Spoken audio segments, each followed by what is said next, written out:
My name is Seth Davidson.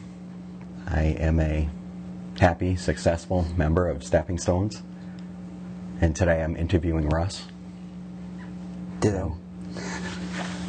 Gonna start off by asking you if you could describe how you were before your brain injury, beginning with like employment. Well, before my car accident, I was in high school in 10th grade. For employment, I usually worked at a shoe factory, which my grandfather was a manager there, in a stitching factory, in a stitching section, which I got a job there working on different machines, and which was, I only worked there like on a Saturday once a week, which was, to me it was really great because I was getting some money and working hard, and I did a lot of work with there, and that made me feel good and got me going in the working field and kept me interested in work and actually getting paid. That's great. How about your social life or your family life before your injury?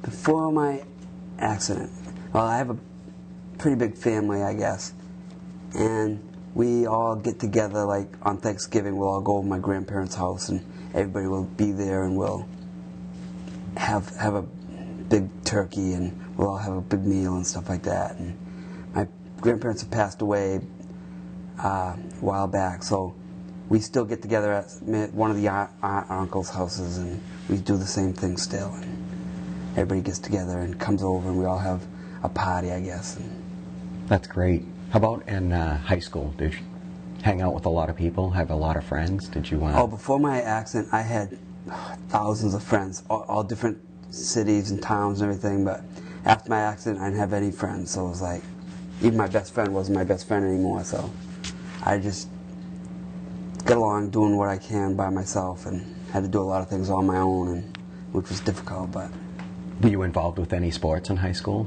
or before high school? Before my accident, I was involved in soccer and basketball and a little baseball actually it was before high school, and I didn't like it afterwards, but I continued with soccer and basketball, and I was on the basketball team, which I'm very proud of because I was in 10th grade. Oh, yeah. I was on 4 championship basketball teams for 4 different years. When I was young, I was on the team and I helped out and just kept on going, and we got 4 championships, which was quite an achievement. And I think that I'd say that our coach did a great job at teaching and coaching us, and that's what awesome. It's all about. Yeah. That is a huge achievement. Yeah. Oh yeah. Can you basically describe your injury, what happened to you, and how long ago it was? It was in 1978. I was in 10th grade. I had basketball practice. After basketball practice, I came home, and since I worked at a garage, a car that I'd ordered, they delivered, and it started to flurry. Nothing much, just a few flakes here and there. And I said I was going to go to the mall, and my mother said, no, it's snowing. And I said, it's only supposed to last 1 to 3 minutes. And she said, no, it's snowing. And my father said, you can go if you go slow. So I took the car, picked up my best friend, and we went from Newmarket to Durham to Newington. We got to Wagon Hill, if you know where that is, and got to the top of that hill. I guess there were cars in front of us, cars behind us, and I hit black ice, went off the road and hit 4 trees. And wow. I went over the steering wheel, hit the windshield head first, and my friend said I did that about 500 times back and forth, and I don't remember any of it, and he says he does, and he doesn't. Not too much of a great experience for him, but I don't see him anymore or talk to him or do anything, so. Were you wearing seatbelts? No. No. Back in 1978, nobody wore seatbelts, and unfortunately. Wear one all the time now, but never did back then. But nowadays, it's not just how you drive, it's the people around you that you have to be careful of. And what was the nature of your injury? Was it a head injury or? I had a traumatic brain injury. So I was in a coma for 6 weeks. Wow. Which was, I was at Maine Medical Center, and they said that they didn't know how long I was going to be in a coma, and they told my parents, you can just go home because we don't know how long he's going to be in the coma. And my parents didn't leave, and I came out of the coma, and my mother was in the room with me, and I turned and I said, "Hi, Mom," real slow, but I said it to her, and I guess she was crocheting. She said I just dropped my crocheting, and I started shaking. I couldn't believe it, and your father came in, and she asked, "You know who this is?" And I don't want to say what I said because I swore at him, but I said something nasty, but he just grabbed me and hugged me anyways, and that was a great thrill for him just to have me out of my coma, and that was a great accomplishment, I guess, for me. I don't remember how I was, but they said I was happy, but I just didn't understand a lot what was happening because I was just out of a coma. So that's understandable. Yeah. What was the extent of your rehab? Did you go to rehab after that? Yeah, I had physical therapy, occupational, speech, all those things, and it was difficult, I think, because one, I didn't really have the intelligence to know that I needed to have this, so I was very negative about going, about being with someone telling me, "I want you to go and hop down to the end of the wall on your right foot and then hop back on your left," and I just, that's stupid, and no, why don't you do that? And I just didn't understand why, and they really wouldn't explain to me why I had to do stuff like that, so it wasn't really enjoyable. I think that's fairly common. I too felt the same way, and until recently, I realized what all the little things, they had me do, brought me to what I can do today. But it took all those little steps for me to finally realize that I'm making progress. Until you do the little steps, you can't go on to the big steps. Right. Did you finally see the progress after a while? I think I saw it a little bit, but not enough to really say, "Hey, it's a good thing to do this." And I was pretty negative about everything, so. It is a very slow process. Very slow. How long were you in rehab for? How long did you do the 3 different sessions? Probably a couple times a week? Yeah. A couple times a week I'd go to Portsmouth to a place there, and they dealt with people with brain injuries, and a lot of times I was with other people that I would hear what they were the counselors or whatever were saying, but what they were saying to the other people who were far off, a lot worse than me, I just didn't think I should be there, and that's why I was very negative about going, because the people that I was with were really 10 times worse than me, and I just felt I shouldn't be there, and that was another thing that helped spur on the negative feelings that I had about why am I here, but I just kept on and just kept doing it. How long did you go to therapy for? Was it 6 months or a year? Probably about a year or so. Uh-huh. And then I just do different things all the time, because my rehabilitation changes, but from certain time to certain time. When I was first home from the coma, I got out of the hospital, and I came home, and I couldn't walk real well, and I couldn't do a lot of things real well, but I told myself I had to, and I used to do a lot of therapy on my own, and I'd go out running, I'd go play basketball, and just to get myself in good shape, and I did that, and it was quite an adventure, I guess I could say. How has your life been affected since your injury? I think that I've had to learn a lot more things on my own. I don't really have the friends to call up and say, "Hey, want to go do this, want to go do this?" I'll go out and I'll do them on my own. Like, if I go to the movies, I go by myself, do things by myself, and that wasn't much fun, but I realized that the friends that I had weren't really friends if they acted the way they did, and so I realized that, and that took a while to really sit in my head to say, all right, if that's the way they're going to be, I don't need them, and that's what I had to do. And it is a very painful lesson to learn. Very. And you go over to your friend's house and say, "Hey, want to do this?" "Oh, I can't." "Why?" I got to help out my mother. She wants me to do this for her." And it wasn't just the friends that were lying to me. It was the parents and other people. Just everybody was lying to me, saying, "Oh, no, we can't do this because we have to go here. We have to do this." And I knew they weren't doing those things, so that's what made it real painful. Was your family life different after, different than before your injury? Yeah, I think some people in my family talk to me like a person. Some people would talk to me, "Hi, how are you?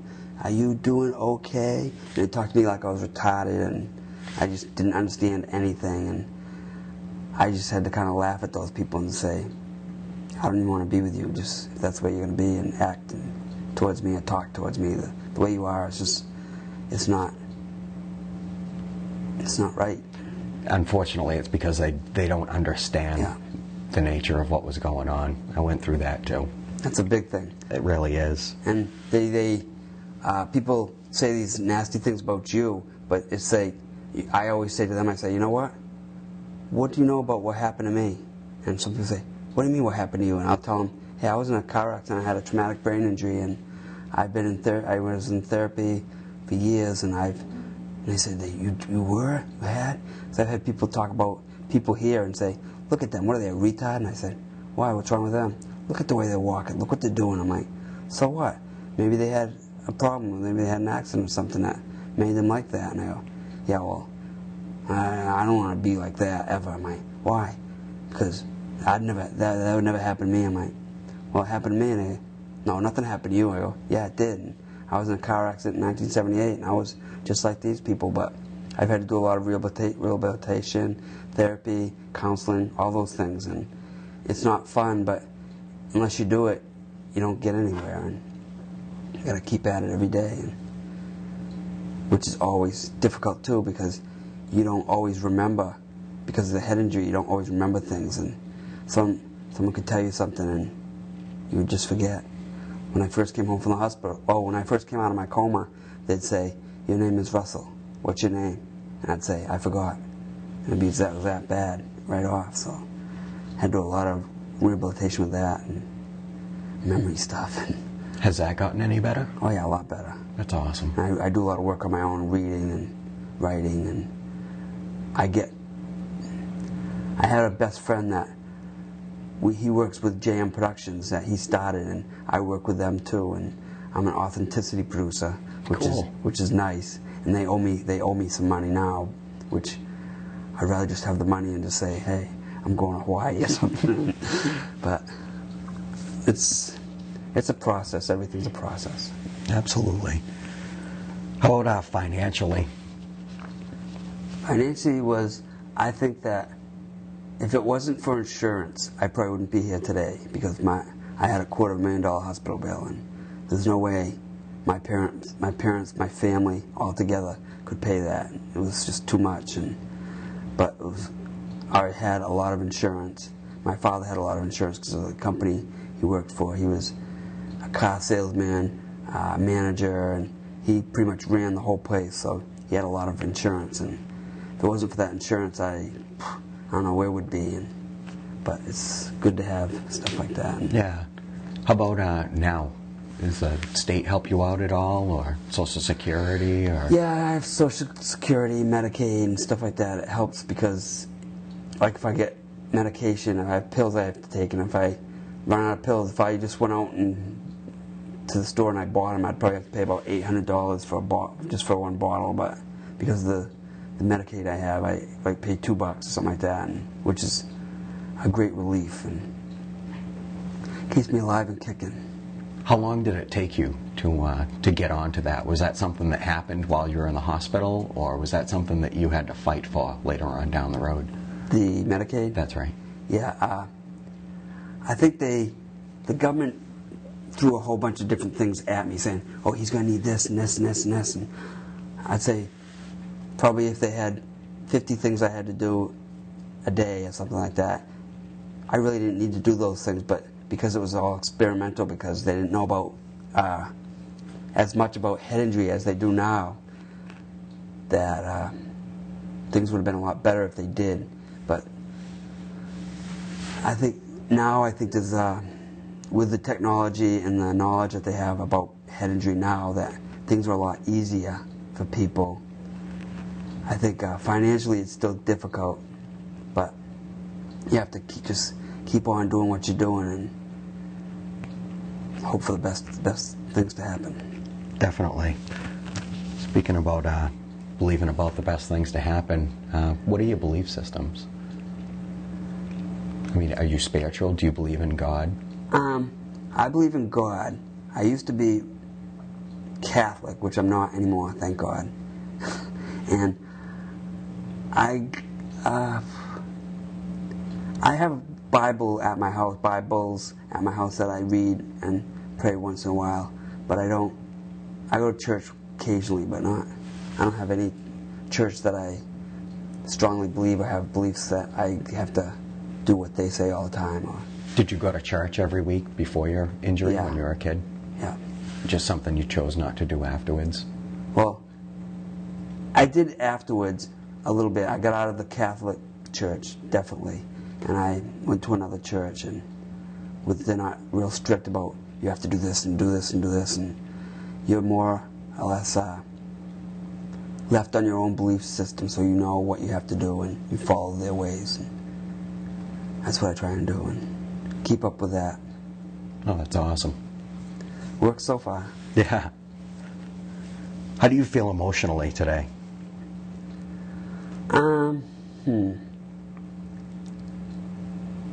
It's can be difficult sometimes depending on who I'm talking with or what they understand about you or what you're talking about or what you're doing, and I think that I just do what I know that it has to be done or what should be done, and if people have any questions I usually know ahead of time what I have to know, and so I can answer questions and what I have to do, and that's the big thing, is knowing what I have to do and what things have to be done to do different jobs or different things to do during the day. Do you think you feel any differently today than you did before your injury? About people, about the world, things around you? I was still in high school, so I had different thoughts about people, and when I came back from the hospital, I went right back to school, and all my friends all treated me different, and mostly my friends, mostly after my accident, were the teachers, because I could talk to them and they'd tell me things, how it was, and that's where I learned most of the things that I needed to know was from the teachers, and a lot of individual talking, and that helped out a lot. What have been your biggest communication challenges? Interacting with others, is that easy or difficult, or was it more difficult before and has become more easy now? Or I think when I first came home from the hospital, it was very difficult, and I didn't understand why people wouldn't want to talk to me, or why did they push me to the side, or just said, I can't see you because I got to do this, and they'd lie and say all these things, and that hurt a lot. And I think it hurt a lot because I had an injury and I didn't understand. And I didn't understand I had an injury, and even though people would say, well, you're disabled, you had an accident, I'm no different from anybody else, and I would get mad and frustrated and pissed off, I guess, and that's the general situation of how I felt, because people would always just like push me aside, and I just wasn't involved in anything, and that really hurt. Do you feel differently today than you did before? When you wake up every morning, does your body hurt? Do you hate to be alive? Or are you okay with yourself today? I'm okay with myself, but it's just, I think sometimes it's just difficult knowing you have to do this or this, and then knowing the way people are going to act and how they act and what they're going to say. If they know you have an injury, they treat you differently, and that's not a good thing at all, and it's not fun, but I usually try and get around that best I can. I think they call that, what's the word? Discrimination? Definitely. When people treat you different? Yeah. Than how people should be treated? Or talk to you like you're a child. Right. Or talk real slow and, hi, how are you? And I usually say, excuse me, I have other things to do. And how does it make you feel when you communicate with people? Is it a happy feeling or a sad feeling, or are you pissed? Can you no. get out what you want to say? When you Yeah. think about something and you talk to somebody, can you think of something and remember it and actually say that to that person, what you wanted to say, and not just whatever words that you can grasp? I try and say what I think is the best thing to say, and I usually listen to what the other people are saying too, and I know what has to be said and what things have to be done, and I try to communicate that to people, and I try and get information out of people the most that I can, and transfer what I know towards them so that they can understand what I'm going through too. Right. Which is helpful. Yeah. A lot of things to accomplish. Yeah.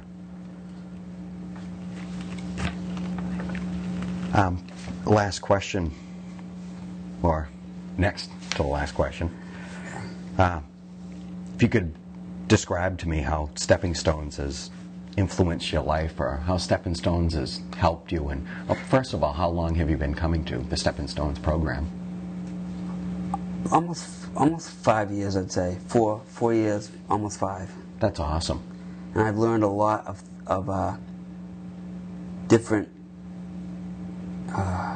characteristics about SteppingStones and the people in it, and what they do, what they say, what they think, how they act.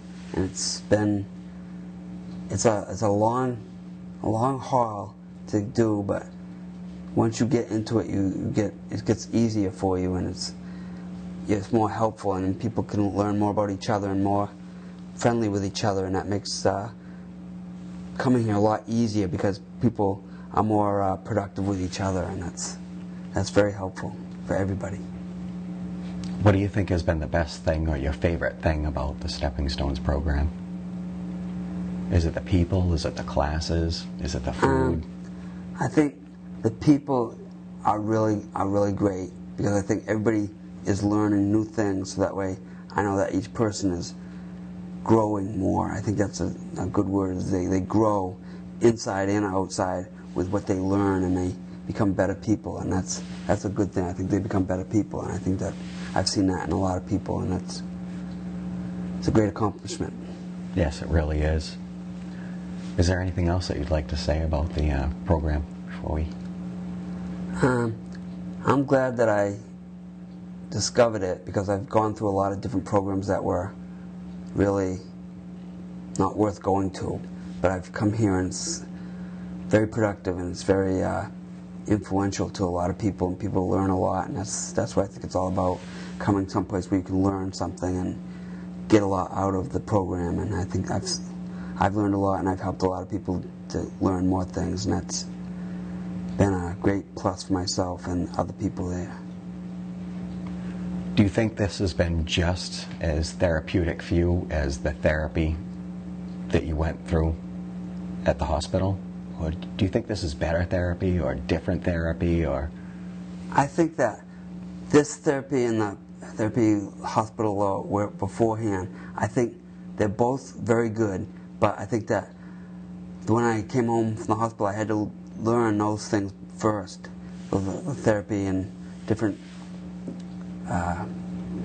things that happened then. I had to learn different counseling and occupational therapy, physical therapy, all those things. I had to learn those things first, but then afterwards you have to learn like counseling and how to do different things, and it's really been very influential to my life and helped me out quite a bit.